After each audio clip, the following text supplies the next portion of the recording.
in this bait. What's up, guys? Welcome into Packers Total Access. My name is Clayton. You can check us out on Packernet.com. Find me on Twitter at Packers_access. Joined alongside Tim in Green Bay here to talk some Packers as it's officially combine season with the NFL scouting combine getting cranked up.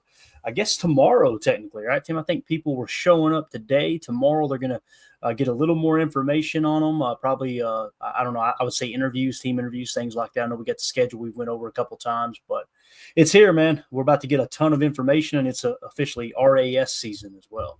That's right. And in other words, it's time to get ready to go, right? Get ready to go. That's right, boys. We made it. We made it to the next stage here, the next step. Any day now, too, probably within the next 2 to 5 days, we should hear about restructures if the Packers choose to restructure any deals. You guys know we've been pretty vocal. We've got, I don't know, several of them identified that we think could potentially be restructured.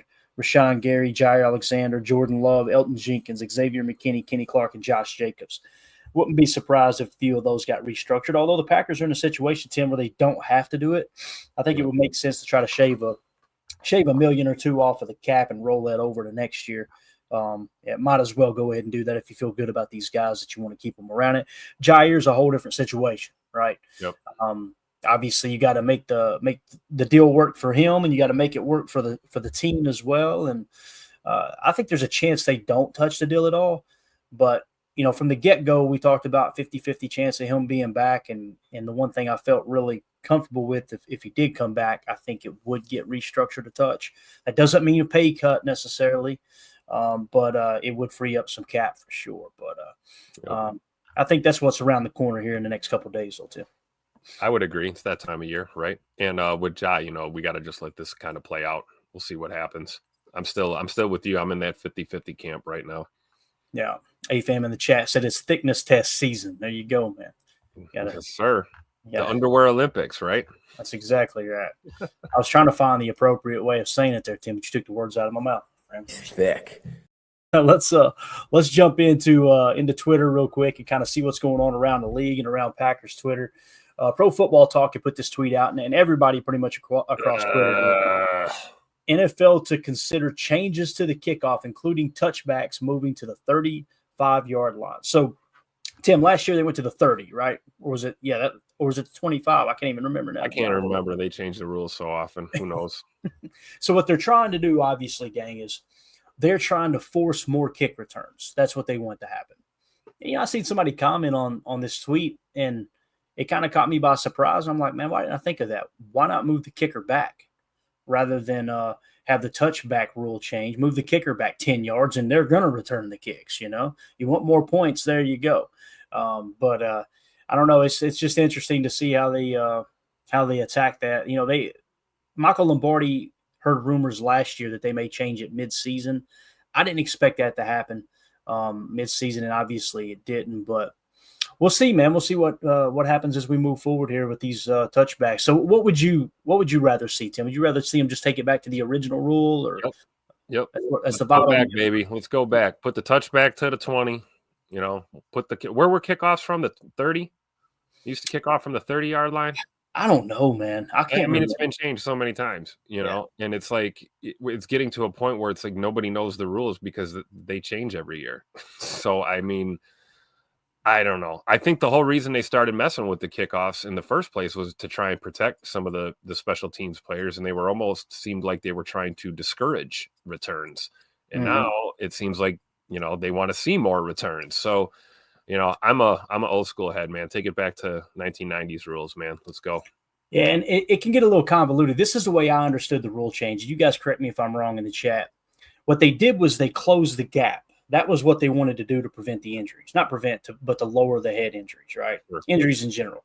So that's why they've got them so close together. You remove that full speed, high speed contact, right?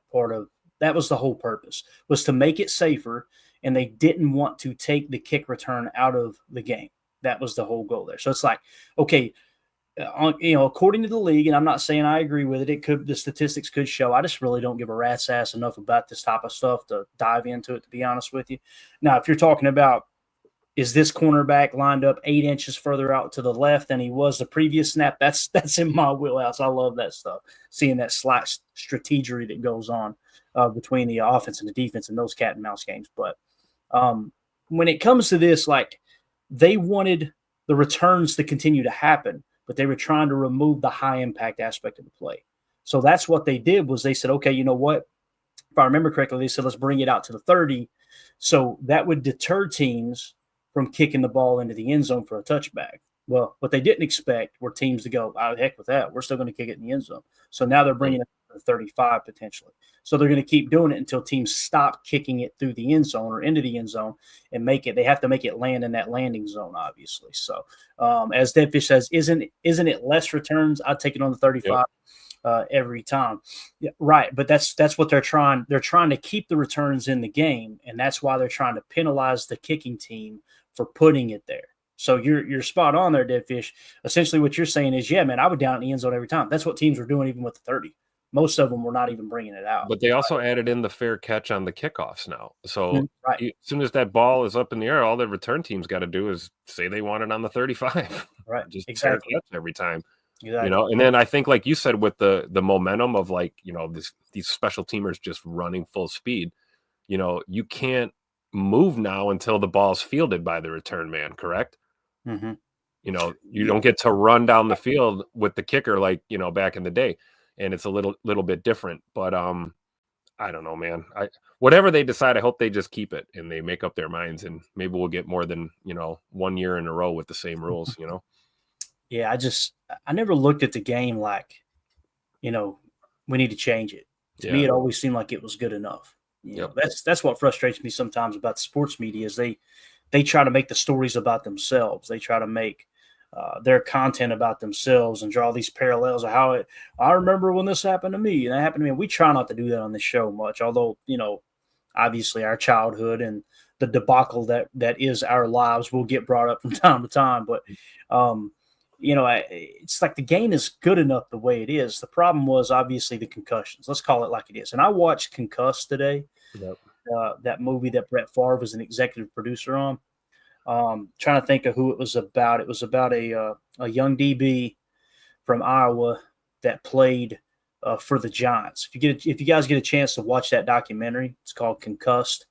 It's again, man, you guys know where I stand on it. I used to be one of those guys going, it's a man's sport. Let them hit, quit babying them and blah, blah, blah. And then you start seeing people take their lives, and it's like, okay, let me step back and reevaluate here. And man, the information that came out, that was just such a sad story to see a young man lose his life, you know, because of a head trauma from a game of football. So I get why they're trying to do this. I get it. But I'm with you, Tim. I think I understand what you're saying. And like, let's just pick something and stick with it for guys. Yeah. It's almost like, you know, once they started tweaking with it, we've done so much that now we can't stop.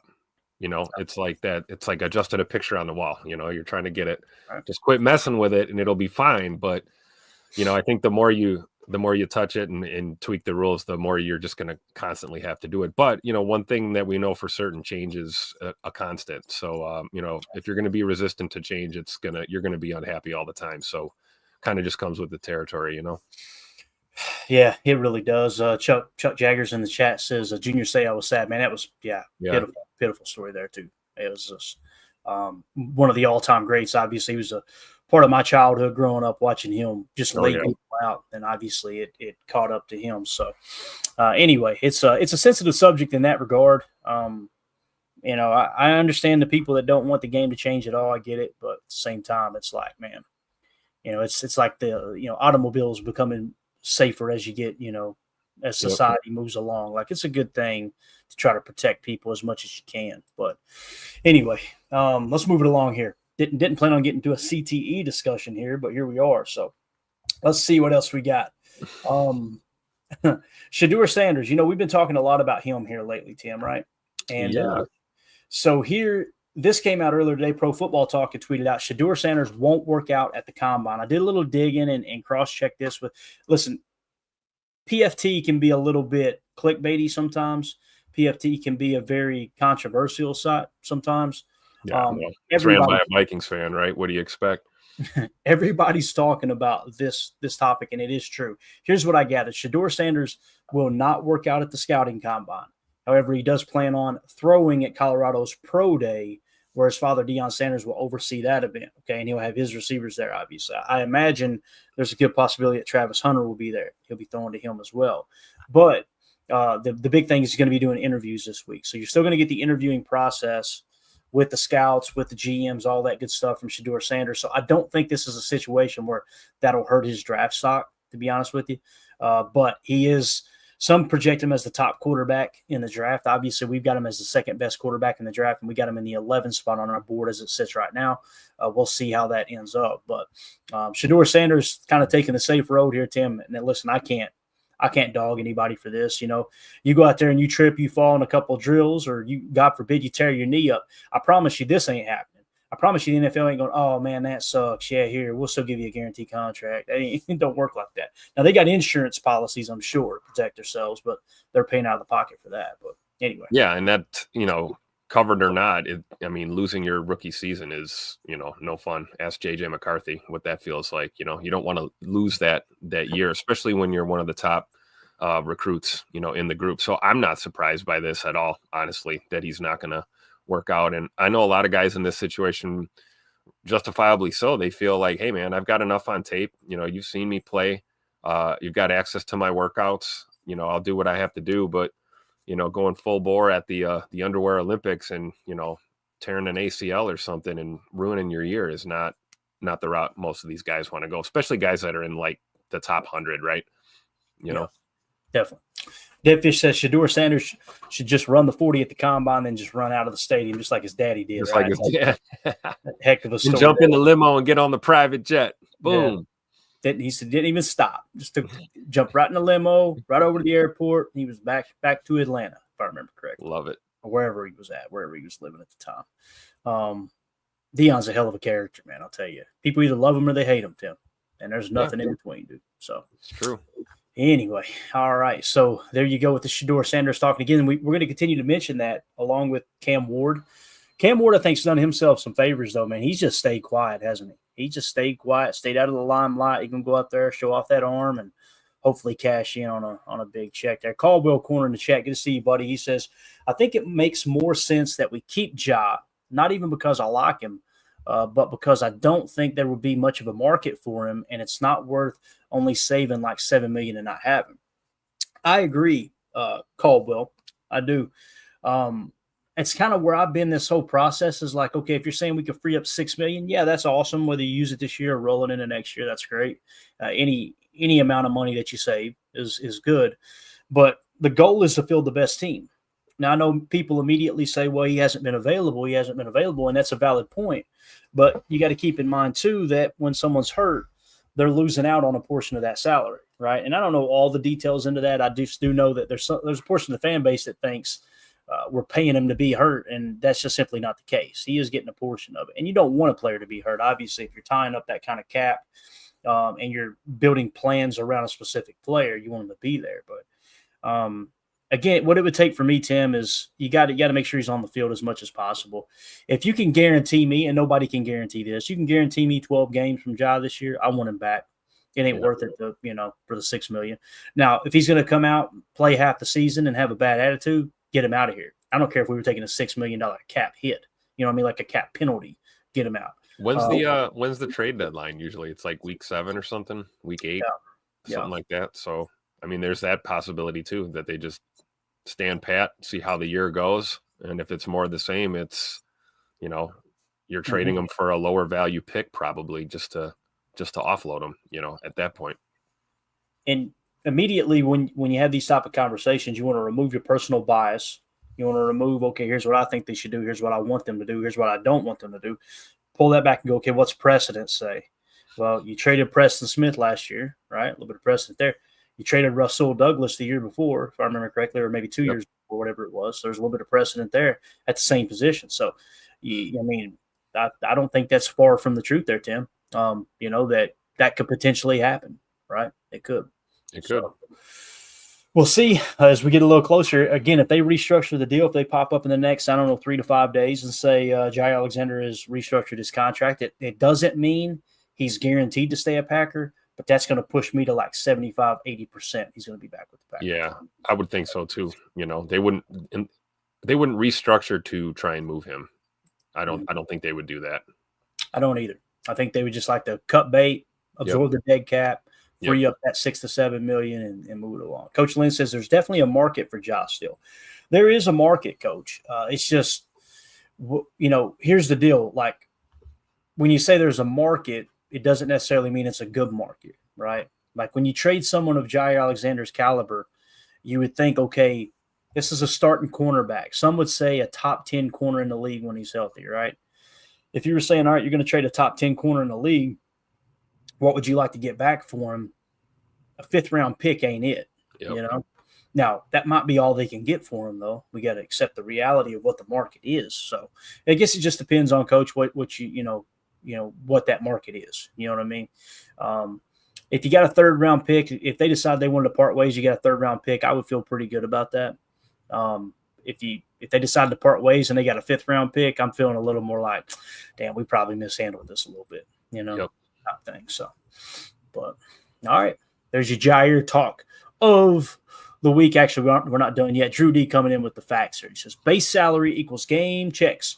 Divide the base salary by 17 weeks and amount saved per game if they don't play. So what that means, guys, is when you look at the contract, you got all these different bonuses, right? You got proration, you got option, you got signing bonus, you got roster bonus, all that stuff. The roster bonus, if they make the club week 1, they get that full roster bonus. You can't get rid of that now, right? Any signing bonus you gave, you already wrote them a check for that. You can't get rid of that. So all that is guaranteed to them. That's what you're talking about, practical and actual guaranteed money. The base salary is like what Drew is saying here. Divide that by 17 is what you call game checks, or, they get a check every week. So however many games you miss, that's how much money you save. So to put that into perspective here, I'm going to pull it up real quick, Tim. You add anything you want to that real quick. I'm going to pull up Spot Track, and we'll talk about how much money you would save per game that he misses this year. We'll see if we can do the quick math. Oh, I'll just let Ja tell it, Things could be a lot worse. I could be a Bears fan. Exactly. This one actually should be pretty easy. In 2025, his base salary is $16.1 million. Okay, so you're talking about a little less than $1 million a game that you free up in cap space. And I think, Drew, correct me if I'm wrong, doesn't that recalibrate the following year, if I remember correctly? So, well, I mean, I guess it does. It doesn't technically go against the cap this year. It's tallying in real time, and then you roll that over. So, yeah, I answered my own question. So, he says if they're inactive, that's the other thing, right? Like if a player, they may play, they're active, they go out there like that one game. That's why I think it could be frustrating for a team too. You go out there, you try to go, you get 10 snaps. Okay, you couldn't even utilize him, and he got his game check. That's where things get a little bit tedious. Yeah. So that's how that would work. Now, when we're talking about restructuring, right? Restructuring the contract. We talk about, okay, you could give cash over cap, right? Play the cash over cap game, meaning if you get him to agree to a pay cut, but you guarantee a portion of that $16.1 million. Now, if he's hurt, doesn't matter as a signing bonus, right? However much you decided to convert there. Yep. And if you go, I think, who is it in the chat here? Just bring it up. Let me find it here. Here we go. Chris in. Clayton, what about a post-June 1 for Ja? Way better. Yeah.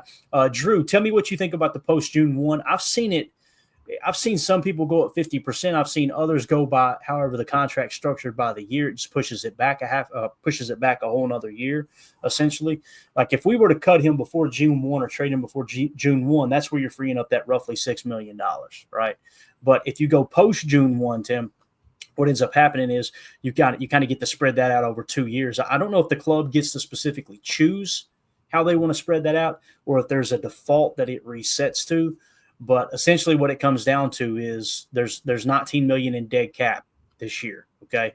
So if you choose to go post-June 1, right, then I could see it being something where, first of all, you've got to carry that $19 million dead cap or the entire cap. You got to carry that entire cap hit of $25.4 million until June 1, even though you're cutting them right then, okay? But I believe the way it would work is that $19 million would be something like maybe, I don't know, maybe $11 million against the cap this year, and then the other $8 million next year. You know what I'm saying? It never seems like it's a 50-50 number there, where it's evenly distributed. But not sure if you got anything on that. Let's see what Drew D says here. You get the post June 1 is 1 year plus the rest of the contract. Otherwise, it's the rest of the contract all at once. You get the post June 1 is year 1 plus. Yeah, so that's exactly how we just described it. So essentially what it would be is the $19 million in dead cap. The way that would work is the $10.7 million dead cap would hit first, and then the remainder would hit. And it gets a little bit tricky with Ja because he's got a void year there in 2027 that's worth $2.3 million. So, again, there you go, Drew D. So if you have 4 years left, it's 1 year plus 3 years. In this case, it's 1 + 1. So, but yeah, there you go. Now we're done with the Ja talk. Let's move it along here. Our buddy Andy on Twitter, I think he's one of the best follows around draft time. If you guys get a chance, at CU Andy with 2 Y's. Here are his pre-combine top 5 interior D linemen. I'm assuming they are his. He didn't list a source for this. This is how he's got them listed. Mason Graham 1, Walter Nolan 2, Kenneth Grant 3, Derek Harmon 4, Alfred Collins 5. Tim, on the surface there, how do you feel about the order in which he has that? And I'm going to tell you how we've got it on our board. On the surface, I would say I 100% agree with it. Just at first glance, I mean, there's some debate in there, obviously, but I mean, that's pretty much the 5. I know some people are kind of up and down with Alfred Collins, and I think everybody's kind of equally high on Walter Nolan. I know we don't have him super high on our board, right? Nolan. He's fell a little bit, but he's in the 23 spot. So right 23. Now. Okay, so top 50 guy. And then of course, I mean, we've talked about Mason Graham and we've talked about Kenneth Grant a lot. But I'm pretty much on board with that list. What are your thoughts? Yeah, I'm just going to go strictly off our board because you guys know I try not to dive into the tape and here's how I see a player. I really try to stay away from that stuff. Mason Graham, we've got him as our top defensive lineman as well. Number 2, we've got Kenneth Grant, and he's in the 15 spot, but he's a number 2 defensive lineman. He's got him at 3. So that we differ. Yep. And then our third best defensive lineman is Walter Nolan, who he has at second best. So we just kind of flipped Walter Nolan, right? And then 4th, we have the same 4th in Derek Harmon, who's in the same tier as Walter Nolan. He's just right behind him. And then Alfred Collins, I'm trying to see if we got another defensive lineman that's above him. We've actually got Tyleek Williams as our 5th best defensive lineman. And then Alfred Collins, who honestly they're just one tier apart, just about 5 points away from each other. He was the best guy around. So there we go. That's kind of how we have our defensive tackles stacking up to how Andy has his. I love to look at stuff like this and kind of cross-reference everything, you know what I mean? Yep. Get a differing opinion. And you guys know coming out of the gate, Walter Nolan was one of my top guys. And then as we build the board on out, you kind of look at it and go, okay, here's the way it's fallen now. Now, when you look at Kenneth Grant, let's focus on that main conversation. Walter Nolan or Kenneth Grant? Let's explain why Kenneth Grant is higher than Walter Nolan on our board. All right. On the surface, just glancing at it here, Kenneth Grant in 2022 was the 296th graded defensive tackle. Walter Nolan was the 368th. All right. In 23, Kenneth Grant jumped all the way to 48th. Walter Nolan jumped to 199. But in 24, Kenneth Grant jumped to 29th. Walter Nolan passed him up at 8. So essentially what you've got is he's going to get a better average out here from the two highest PFF graded years that he had, he being Kenneth Grant, than Walter Nolan, although Walter Nolan had a better year this year, according to PFF, than Kenneth Grant. Okay. The PFF big board had Kenneth Grant at 18 at season's end. They had Walter Nolan at 33. The consensus big board had Kenneth Grant at 21. They had Walter Nolan at 27.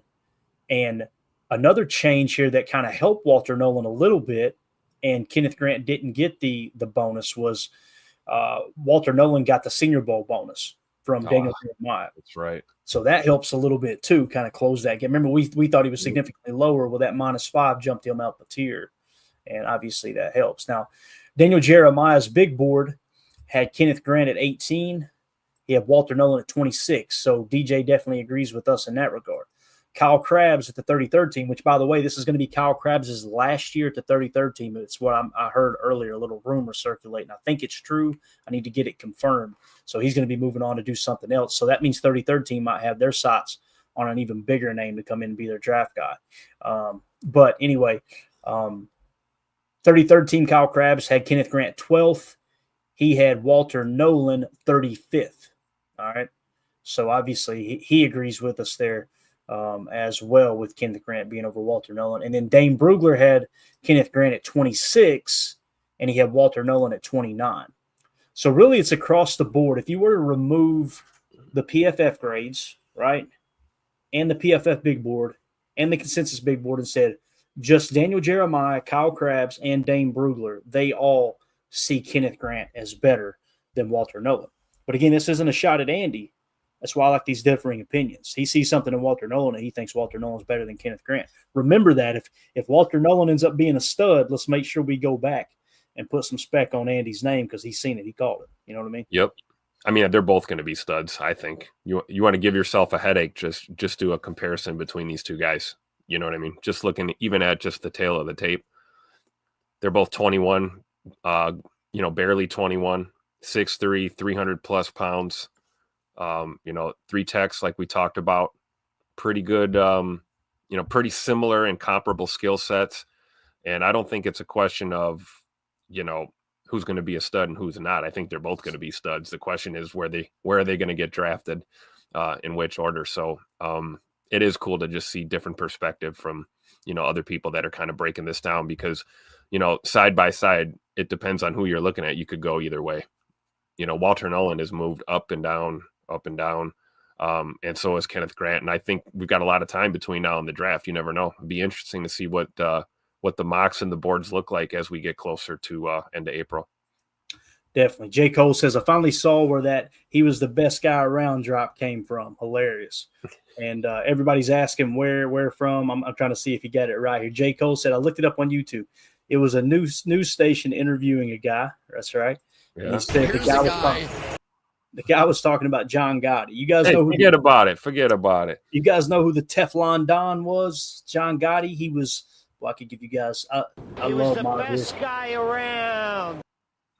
I won't go too in depth here, but John Gotti was actually a mob boss for the Gambino family, and he knocked off Paul Castellano in front of Spark Steakhouse in Midtown Manhattan, and that's how he became the leader of the Gambino family. All right, that's how we got to this point. Now, when he ended up getting arrested for, I believe, much like Capone, I want to say they linked him to tax evasion and stuff first, and Rico then they charge, right?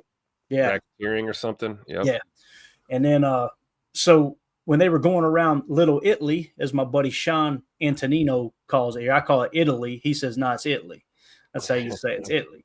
So they were going around Little Italy interviewing people in the neighborhood, like, what do you think about John Gotti, right?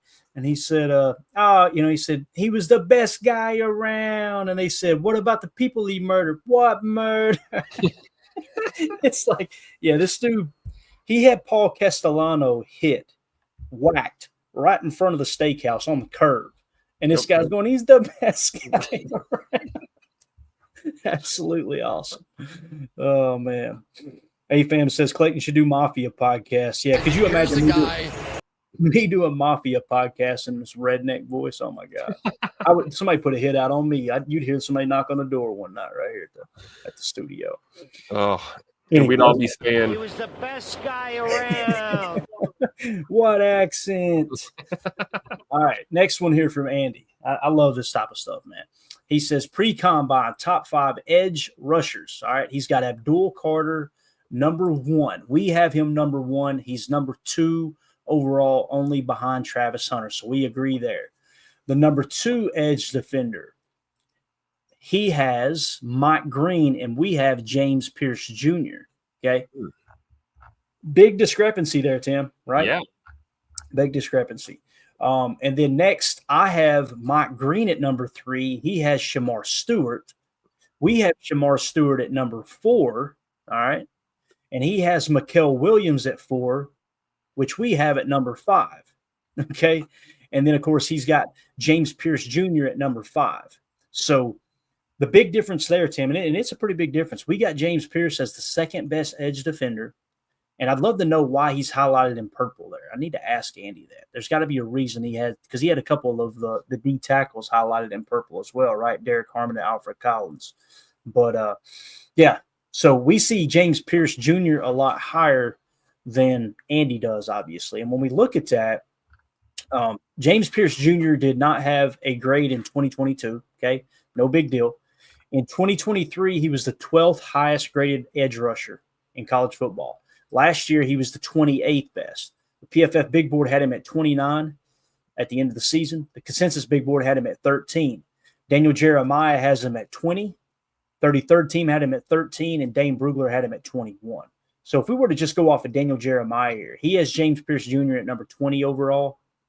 And where would he have – where's our boy? Who do you have? Mike Green, second. Yep. Daniel Jeremiah has Mike Green at 23rd. So Daniel Jeremiah would agree with our board overall as opposed to – Where do we have Shamar Stewart on our board? Shamar Stewart, I think he's fifth. Let me count him one more time here. So we got Abdul Carter, 1. Okay. We got James Pierce Jr., 2. Mike Green, 3. Shamar Stewart, 4th. Shamar Stewart is 4th on our board. Okay. And then Mikael Williams from Georgia. So and then where's my boy Jack Sawyer? Where's he at? He's got to be up there somewhere on our board. Jack Sawyer dropped a little bit. He dropped because of all of DJ, Kyle Krabs, and Dane Brugler. You guys remember we were real high on him. Why were we high on him? 223rd in 22. Then he jumped all the way to 18 in 23. Then he jumped all the way to 7 this year in 2024. PFF Big Board had him at 21. Consensus Big Board had him at 39, right? But then Daniel Jeremiah had him at 40. He ends up in the 39 spot on our board. 33rd team Kyle Krabs had him at 75th. That's probably what hurt the most there, Tim, with Jack Sawyer. It's Kyle Krabs. Because Dane Brugler's got him at 44. So, yeah, and again, it doesn't matter what we've got on him. You know, what our board says. It's what does Goody may have him higher than James Pierce. You know, that could be the case. Yep. But I don't know, man. He's one of those dudes. If we took him with 23, I wouldn't be mad because there's enough info in our board to suggest, hey, if you remove Kyle Krabs' opinion of him, he's worth the 23rd pick. No problem. Yep. You know? So, and I know there's a lot of people in here that hate Ohio State. Believe me, I felt the wrath of it on Twitter when I put a tweet out about Jack Sawyer. They came at me big time. So, yeah. That guy is pure pass rush, though. You know, a lot of Packer fans complaining about the lack of the pass rush. I mean, he seemed. I mean, just looking at the stats, I'm just doing a little glance. I mean, 10 sacks, 16 hits, 38 hurries. I mean, the guy is just. That's what he does. He goes after quarterbacks. You know. So it depends on where you put that on your priority list if you're Brian Gutekunst, right? So we'll see. Yep. So there you go. Anything else you want to add to the edge defender talk there, Tim? Anything? Is there a name not on this top 5 list that you think could creep up in your top 5, or do you feel like, both our board that we just covered and, of course, Andy here, see you, Andy, on Twitter, what he's got here? Do you think we covered it? I think we covered it pretty well. The kid out of A&M, that Nick Scorton, I don't know if he's going to move up. That would be one maybe, potentially. Yeah, and we've got – I know you mentioned Jack Sawyer. We've got Nick Scorton right above Jack Sawyer. We've actually got him in the 37 spot. Yeah. And we got Landon Jackson above him from Arkansas in the 32 spot. So Arkansas, we talked about him. That guy's a monster too. 6'7", 280. Whew. There's a lot of edge defenders here. I mean, in the top 50, in our 50, there's one. Let me see if I can count them off without missing. 2, 3, 4, 5, 6, 7, 8. That's wild. 9, 10, 11, 12, 13 edge defenders in our top 50. Yep. So there's going to be a run on those guys in the first 2 rounds. There's no two ways about it. It's too important of a position, man. What's the other dude from Ole Miss too? Umana Milan, Princely Umana Milan. Another guy that might, possibly move up. We'll see. We got him in the 54 spot, so but it's not above possibility for him to creep into the top 50 for sure by the time everything's over. Here's the thing. He's got a 51.4 grade. If he scores a 9+ RAS, he's getting a 5-point bonus from us. And by the way, the Packers have shown interest in him. They met with him, so which is something we probably should have covered there as we went through those specific players. Kenneth Grant, the Packers met with. Walter Nolan, the Packers met with. And you just mentioned Princely. Yep. Princely, the Packers met with as well at Ole Miss. So, all right, there you go. So Edge is definitely on the radar for sure. It's just a matter of when he's thinking of possibly drafting one.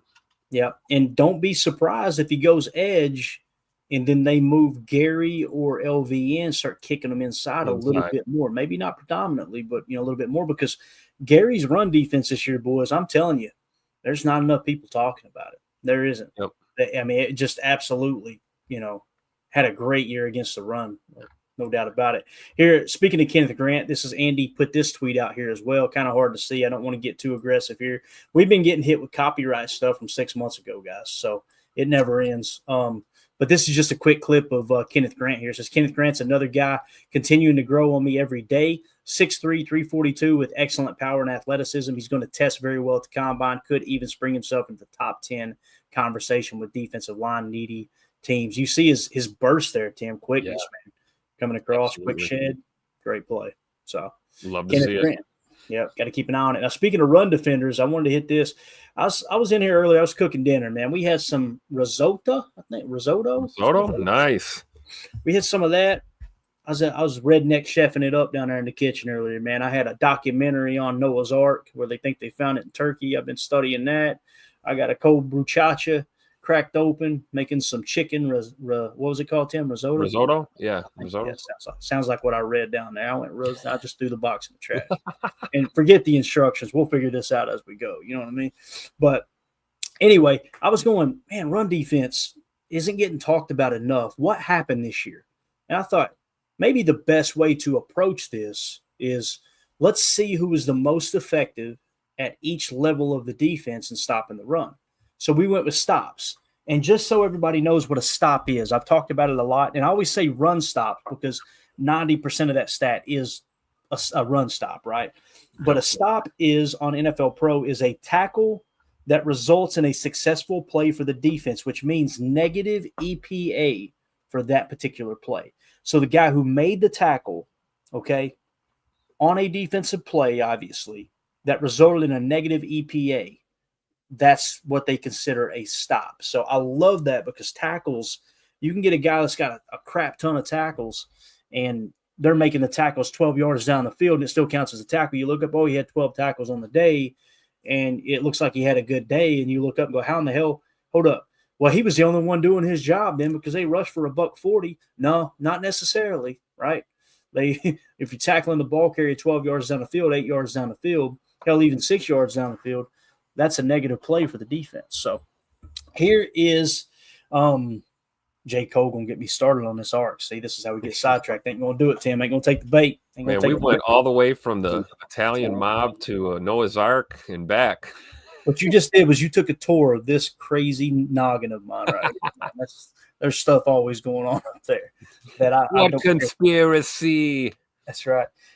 Now somebody needs to use Grok or some other Gemini or something and create me an image of John Gotti standing on Noah's Ark. That's what I need. And I'm going to have it framed and put right back here on the wall. That's what we got to have.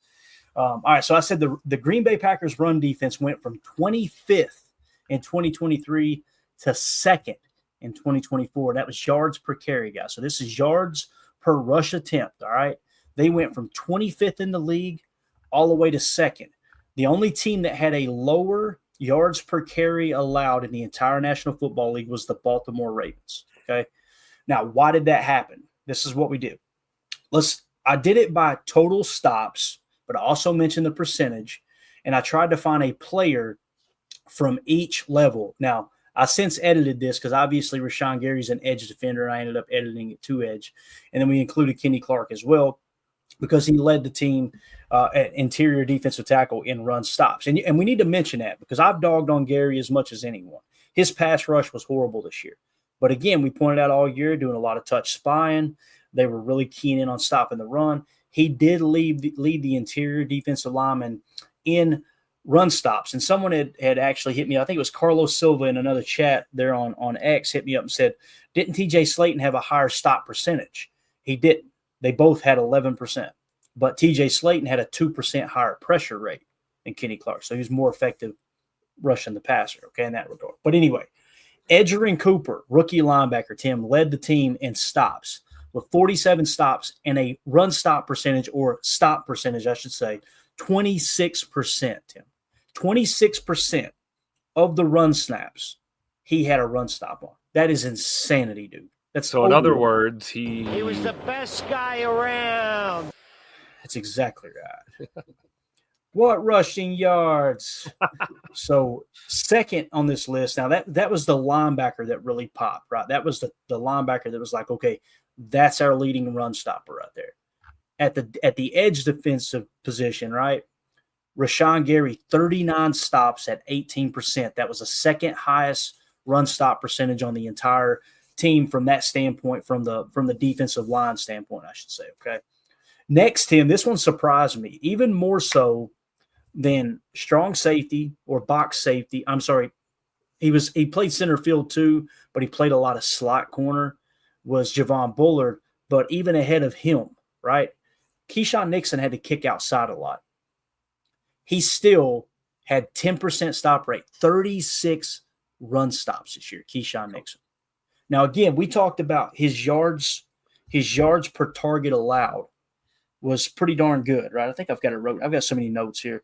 6.1 yards per target allowed for Keyshawn Nixon, okay? And to put that into perspective, that was the best on the team amongst our cornerbacks. Even Jaire allowed 8.1 yards per target, by the way. But Keyshawn Nixon's passer rating when targeted was 101.2 because he gave up those 6 touchdowns, right? And, of course, Jaire Alexander's was passer rating allowed 77.6, and the best on the team was actually Carrington Valentine at 69.0. But Keyshawn Nixon was hands down our best run defending corner on the team. And I think that's worth mentioning because he didn't play the entire year in the slot. It wasn't like he was just getting these cheap in the slot. Dude balled out off the edge, off the boundary there as well. And Tim, Javon Bullard, not great in coverage. We know that. We talked about it. We've seen it, right? But boy, oh boy, 31 stops with a 10% run stop percentage. And I put safety in there, but obviously he ended up playing slot corner a good portion of the year too. I think Javon Bullard's going to be fine. I think they're going to get him in there in the offseason and work on that coverage. Yeah. And I think you're going to see him take a step forward. Listen, you can teach a guy to cover, maybe not at an elite level, but you can improve that. If a guy's not willing to put his nose in there and tackle, there's not much you can do. There ain't much you can do. Yep. Yeah. I thought we knew that about Bullard when we drafted him, right? We knew coverage was not his strong suit, but we knew he was a hell of a tackler and had the ability to play in the slot, and that's what he did for us. Yeah, definitely. And then Keyshawn, I think of all those chalk talks we did last season and just pointing out these plays where, Nixon, whether it's boundary or rotating to the slot, man, he showed up in the run fits big time. I laugh every time these teams try to throw a little swing pass out to the flat and thinking you're fooling Keyshawn Nixon out there. You're not. You're getting bulldozed right away. If they do a smoke screen too, the way he'll just attack it. Yep. Yeah, I love it. Him and Bullard are kind of cut from the same cloth there for sure. Yep. And Xavier McKinney patrolling the safety position, sugaring down in the box and then dropping in a deep half or whatever, just crazy. And then of course you had the Tampa 2 call where he sugared the middle field closed, went to his Tampa 2 half, and then came back across the seam and picked the ball off. It's like, I think that was against the Eagles week 1. That's a field tilter on the defensive side for sure. When you got a guy who can literally be everywhere on that field on a play, it allows other guys like this to free up and do what they do best. That's why this defense continues to improve. Yeah. And then, of course, Kenny Clark, 28 stops, 11% run stop percentage there. When you take that into account with the pass rush, and I know the pass rush wasn't pretty, if we didn't see all of those touch spies, I would be a lot harder on Kenny. I'd be like dug in big time. You guys know I've probably been tougher on Kenny than any other podcaster. I don't know another podcaster that's talked negative about Kenny more than I have. Not as a person, not as a leader, but simply as what's happened on the football field. When you take that run stop percentage into effect and you mix and match it with the fact that they were using touch spies and occupying a double team when they were only really bringing a 3-man rush, that's I say you keep them this year. Next year's probably the year you move, because we're talking like it doesn't make sense unless you go post June 1 this year. With all that being said and his cap number dropping this year, because I want to say it went from like 27 down to $20 million cap hit. Let's keep him there. Let's still go get that 3 tech we're talking about and hope that 3 tech can beat him out or beat Wyatt out or beat whoever. If you have Kenneth Grant drop to you at 23 and you pull the trigger and take that guy, I want him to bust his ass and beat both of those guys out for any and every rep he can get, whether it's 3 tech, 1 tech. And by the way, of these top defensive tackles we mentioned, Tim, he's the one who had the most A-gap lineup, right? Alignment, which is obviously 1 tech. So he's got a little more versatility than the other guys in that regard. So yep, I would agree. Yeah. Anything else you want to add to this top run defenders here kind of hit here? Man, I thought this was cool. I thought, again, cooking dinner, trying to think, that might be the best way to look at it. Let's see who played the best at each level there. Yeah, absolutely. And we got to give credit to these guys too, right? We can't go without giving some props to Tupac LaFleur and Shug Hafley over there, man. Especially it's awesome just to see the turnaround we had. And it's evident in the fact that our defensive staff got picked through here during the hiring process, and we lost a few guys. So, hey, we're trending in the right direction. It's awesome that Half is here for another season, and I'm looking forward to seeing how the staff shapes up and, going in with year 2 in this 43 with Coach Hafley. Yeah. Ben Holden in the chat said, draft the 3 tech and put Kenny back at nose. Here's what's wild, Ben. And this is, I'm not calling you out. This is many people make this same mistake. Kenny played 1 tech.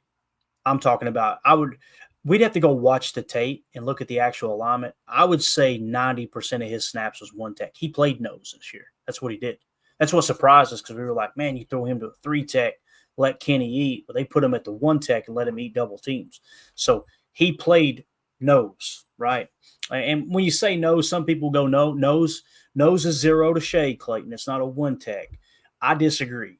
The closest to 0 is the nose in my opinion. If you've got 2 interior defensive tackles, right, and you got 1 in a 3 and 1 in a 1, or 1 in a 2-eye and 1 in a 4-eye, right, the one closest to 0 is going to be your nose. So he actually played what we would consider nose tackle, or the closest thing to it this year. So, and I'm sure you could find the actual alignment. We could cross-check it and everything. Again, Tim, I don't remember many times where we watched tape and we were like, yeah, here's Kenny in a 3. It was most of the time Kenny was in that 1 with that touch spot, right? Yep, for sure. Yeah. But I agree with the first part still draft a 3 tech. Absolutely. Yeah, absolutely. Because, again, man, you know, the 3 tech should be that dude that when we say draft a 3 tech, if you get a 3 tech, a dominant 3 tech, and listen, this is easier said than done. Like Michael Lombardi said, everybody thinks they got a 3 tech and nobody has 3 tech, right? Yep. If you go get a 3 tech that does the thing, and no worry, Ben, I'm with you, man. Hey, he says I'm defensive position illiterate. It's tough too, because all it takes is 1 shift and the D line shifts over. Now you're going 2 seconds ago before they shifted, you're thinking 1 tech, and now he's a 3 tech, and you got to really dive into that stuff and pay attention. And I imagine being the quarterback on the other side of the line looking at that. Now he's wondering what the hell's going to happen. Right, yeah, but no worries, Ben, no worries. So if you go get that true 3 tech, think of all those times that they double team Kenny and they just ran a touch spot. What I think, me personally, I think the way Hafley approached that was put Kenny in the 1 tech and force the center and the guard to double him. And when they do that, Kenny, don't give up your rush integrity. Like, just engage and keep your eye in the backfield. If they throw a double team at you, they're going to probably take you out of the play. I mean, yeah, we think you can beat double teams from time to time, absolutely. But if they take you out of the play, then why not you occupy 2 players, therefore giving you a +1 hat count on the call, and then covering a rush lane so the quarterback can't scramble. So Tommy DeVito doesn't happen again, right? Mm-hmm. Or allowing you to key in a little bit more on the rush lanes from the running back. By the way, 28 stops, 11%. All this lines up with what we were talking about. But if you put a dominant 3 tech in there, Tim, there's going to be times that if he starts eating if that 3-tech, if you draft Kenneth Grant, listen, Kenneth Grant may suck. He may end up being the worst defensive tackle of this draft. That could happen. Nobody's saying he's a slam dunk. We're just using him as the example as he's the highest on our board that could potentially fall to 23. But let's say you draft Kenneth Grant, and he's just eating that right guard's lunch. And they have to go, you know what? I know he's in the 3, and we got a 1 here with Kenny. What we're going to do, right guard, make sure you take the outside shoulder of Kenneth Grant. Center, you get the inside shoulder and give him some help there. Now, guess what happens? If that was the alignment, I promise you Kenny wouldn't be sitting there hand fighting playing touch spot. No, he's going after the quarterback. Yep. Bingo. So I think that's what could come into play there when you talk about drafting a dominant 3-tech, So Chuck Jaggers, Kenny Clark's still good in Madden, so I'm okay. There you go. That's all that matters. I love it. All right, let's see what else we got. I think we already, that was the edit there, so we're good there. Yeah, we're all caught up. Cool. I just got one thing in the Patreon group I want to hit on here, Tim. Might be a little rant with this, but and then we'll get out of here, man. So this came in for our Patreon in our prospects section, which is okay.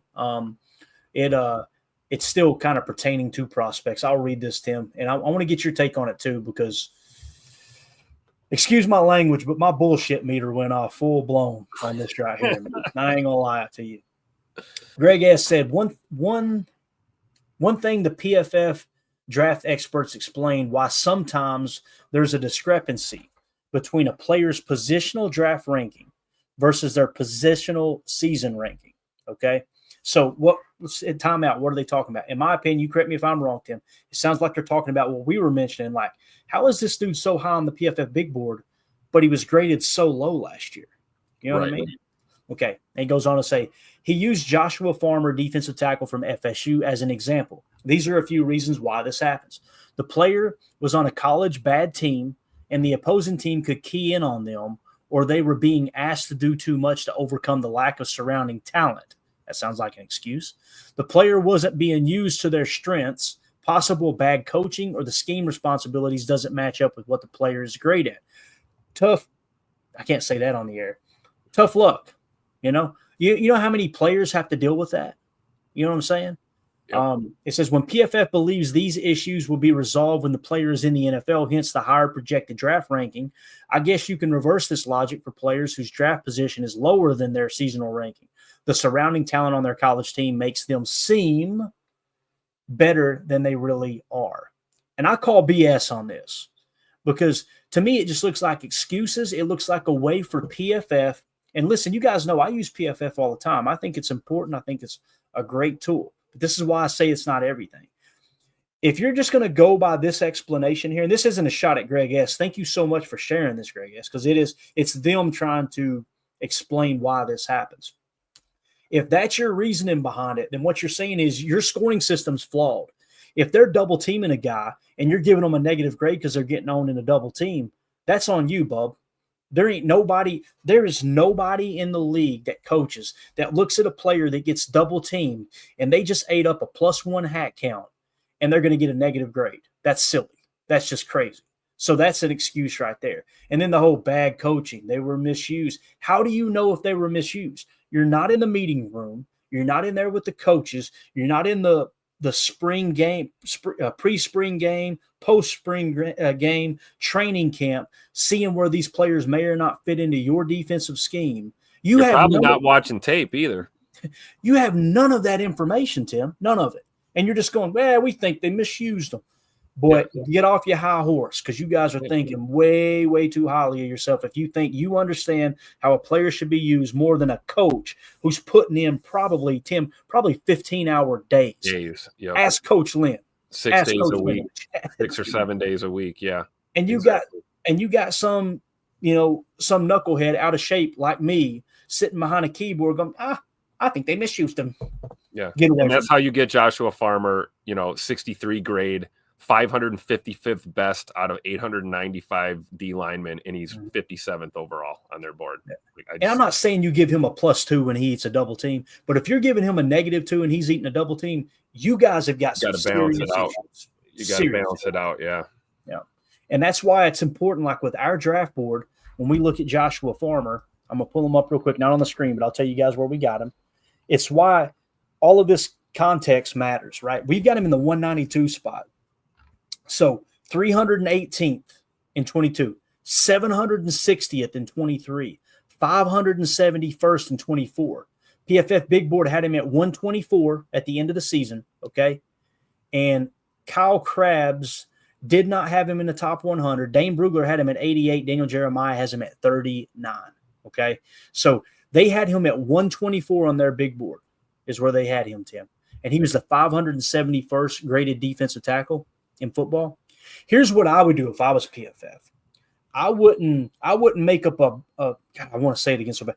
I wouldn't make up a BS excuse as to why your numbers aren't lining up. I'd go back and regrade that tape is what I would do. Yep. And go, okay, let's look at this from a realist.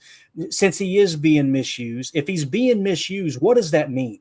That's my question to them. What does being misused look like on tape? Because the only thing I could think of would be like you got him out of position, right? You got a D tackle playing linebacker or something, or you know what I mean? That's it. And that's an extreme, you know what I mean? Yeah, like, and it'd be extremely obvious, right? You'd know. You know, you got a guy that should be a running back playing tight end or something, or you know. Yeah. But that's the only thing I could think of. Yeah, me personally, this sounds like PFF got caught with their pants down. Yep. And this right here looks like some crap you'd see in Washington, D.C. right here, boys, with a politician. You know what I mean? That's what that looks like. That right there looks like. And again, from PFF's end, not from Greg's end here. Exactly. Sure. And Greg, thank you so much, Greg, for sharing this, man, because we've been looking for this type of information. You know what I mean? Like, what the heck's – that's their explanation. We asked for it, Tim. Here I am mad about it, right? So I've got to chill on that. But yeah, we're not going to shoot the messenger, right? Yeah. Thank you, Greg. He was the best guy around. Yeah, so it's just I don't know. It seems very, very weird. Very weird, you know. But anyway, that's it. Anything else you got, Tim? Anything else you got at all, bro? No, I mean, one day we'll crack the mystery of PFF, right? Someday. Somebody might. Somebody might. It's wild. Whoever it is, we're going to give them a medal for sure. I mean, like when it was Aaron Jones rushing for over 5 yards a pop and our run blocking grades were horrible, I'm going, how does the run? I guess Aaron Jones is doing amazing things. And then Josh Jacobs comes in and he runs absolutely wild. Has a better year than Aaron Jones, right? Not yards per carry, but you get what I'm saying. Yep. And the run blocking still down. It's like, hold up a minute. Maybe you guys, call me crazy. Maybe you guys don't understand what the actual play call is on that specific running play. And that's why you're giving, it'll look like, man, that offensive lineman really let that guy blow by him, but he's indeed letting him wash out of the play because it's a pin and pull, something like that. So could be a little bit of that. So I agree. Yeah. Chuck Jaggers, PFF got a bunch of ex-Madden players on staff. They could. I don't know, dude. I don't know. Yeah, it's it's frustrating because my personality is like very – I need to figure this out. Well, I just told you the documentaries I'm listening to. Yeah. Going from the Italian mob to Noah's Ark, trying to figure out what happened throughout history, right? So I'm very like, give me the facts. Let's figure this out. Well, it's not that simple. Yes, it is. Everything's that simple. There's got to be an answer. And I know I'm being a little bit, sarcastic there. Sometimes the lines are way blurrier than I want them to be, man. It's true. Let's see here. Ben Holden, I wait for the chalk talk, and then I will look at the RAS score, compare defensive tackles to Aaron Donald, compare cornerbacks versus – hey, that's not a bad way of looking at it, man. Comparing great to great. Trying to find those transparent. Yeah. All right, Bob. Tim, that's it, man. Anything else? No, that's all I got. We're almost there. We're months away from the draft, baby. Let's go. Yeah, I'm so excited, man. I'm calling tomorrow. I got a call appointment set up with the guy at Lambeau to see what our options are going to be for the potential group stadium tour. We'll get on that and obviously, get all that stuff squared away and give you guys an idea of, okay, here's what we think we can do. And we'll have to get organized. And obviously, in a perfect world, we could set up a block and everybody just call in and get their own ticket. That would be great. Right. Rather than me having to collect money for a group and then I feel weird about that stuff because believe me, I'm as skeptical as anyone. I don't like that whole collecting money for a group thing. So look at this last question right here. Chuck Jaggers, question of the night: Power Rangers or Teenage Mutant Ninja Turtles? Tim, go. Oh man, I'm an 80s baby, man, like you. I mean, I'm Ninja Turtles all day. Come on now. Yeah. I remember when the Power Rangers came along, I was like, it's a little fruity for me. Give me Raphael with the size and Michelangelo eating some pizza. I can see the '90s babies being Power Rangers kids, but I'm rolling with the Ninja Turtles all day. Me as a kid, though, honestly, I don't know why Dalton isn't on there for Roadhouse. That was my childhood viewing. There was Dad making me watch Dances with Wolves and like I said, Roadhouse with the original Patrick Swayze. So J. Cole. They did, didn't they, Jay? Power Rangers got their ass whooped for 80% of the episode, and then they brung out that big robot at the end and took care of business. Let's be honest here, Tim. They got their big brother to come in and do the building. I mean, I love it. I guess the whole point was they came together and overcame, right? Yeah, of course. I remember people younger than me watching that. I'm going, what is this stupid crap? What is this? They ain't even hitting them. Like, see, that's why I relate more to the Ninja Turtles, That's all about just kicking ass and eating pizza, That's it, dude. What you want to do when you're a young, growing boy, right? Exactly.